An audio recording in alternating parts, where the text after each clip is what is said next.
នាំបងប្អូនមកមើលទន្លេម៉ានបងប្អូនណានេះគឺជាទន្លេម៉ាននៅម្ដុំផ្ទះខ្ញុំបាទទឹកស្អាតណាខែក្តៅអញ្ចឹងគឺទឹកហូរមកស្អាតមែនតើហើយនេះគឺជាប្រព័ន្ធធារាសាស្ត្រមួយនៅក្នុងប្រទេសបារាំងអញ្ចឹងណាបងប្អូនគេប្រើប្រាស់សម្រាប់ទូកកណូតដឹកទំនិញសម្ភារៈមួយចំនួនចូលទៅក្នុងទីក្រុងប៉ារីអញ្ចឹងណាហើយមកដល់កន្លែងនេះគឺកន្លែងសូកូឡាទ្រីបងប្អូនរោងចក្រសូកូឡានៅចិត្តនឹងតែម្ដងណាបាទហើយទស្សនភាពទេសភាពស្អាតណាជាពិសេសគឺយើងដើរតាមនឹងទៅស្រូបយកខ្យល់អាកាសបរិសុទ្ធស្រូបយកខ្យល់បរិសុទ្ធអញ្ចឹងណាហើយនេះជាទស្សនភាពដែលខ្ញុំកំពុងតែដើរតាមនឹងទៅអញ្ចឹងណាបងប្អូនដើរមកទីនេះយើងអាចជិះឡានអាចអីមកបានទេមានថាជិះកង់ហើយនឹងដើរបងប្អូនហើយនេះ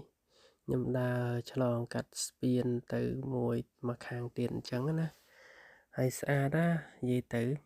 ទេសភាពស្អាតហើយនេះដើរមកមួយកូនពូជហ្នឹងហើយទៅនេះនិយាយទៅស្អាតហ្មងបងប្អូនបើមានឱកាសបងប្អូនអាចដើរលេងនៅតាមនឹងបានហើយខ្ញុំតនេអញ្ចឹងខ្ញុំដើរហាត់ប្រាណផងហើយនឹងដើរកំសាន្តផងមើលទេសភាពមើលតំបន់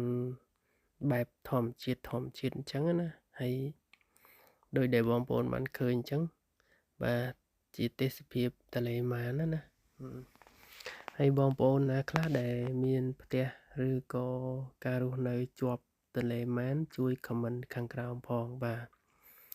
ហើយខ្ញុំសង្កេតតាមដងទន្លេម៉ានហ្នឹងគឺគេធ្វើកន្លែងឲ្យយើងមកស្រស់ស្រូបមកជិះកង់មកកំសាន្តមកសប្បាយរីករាយអញ្ចឹងណាហើយដូចនៅខាងក្រោមនេះខ្ញុំកំពុងតែឈរហ្នឹងគឺគេធ្វើកន្លែងឲ្យយើងឈរកំសាន្តអញ្ចឹងទៅហើយនេះផ្លូវដើរបាទ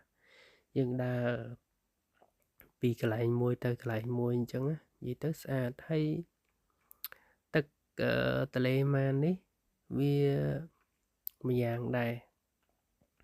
ខ្ញុំដើរទៅមកដល់កន្លែងនេះគេទប់ទឹកធ្វើភ្លើងបាទទប់ទឹកធ្វើភ្លើងទៅខាងក្រោមនេះអញ្ចឹងទៅមានវារីអគ្គិសនីមួយដែរសម្រាប់យកភ្លើងអញ្ចឹងណាម្យ៉ាងដែរហើយតិចទៀតនេះបងប្អូនកន្លែងនេះដើរពីកន្លែងខ្ពស់មកកន្លែងទាបតែខ្ញុំនិយាយថាគេទប់ទឹកយកភ្លើងហ្នឹងណាឃើញស្អាតបងប្អូននិយាយទៅគួរជាទីពេញចិត្តជាទីមើលទៅស្អាតណាបាទហើយទេសភាពទាំងអស់ហ្នឹងគឺតើយើងដើររុករកបានឃើញណាហ្នឹងហើយដូចខ្ញុំអញ្ចឹងខ្ញុំចូលចិត្តដើរមើលដើររុករកអញ្ចឹងទៅ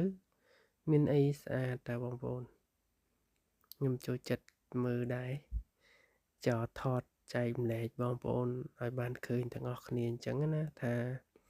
ទេសភាពតំបន់មួយនៅក្នុងប្រទេសបារាំងនឹងមិនអញ្ចឹងបងប្អូន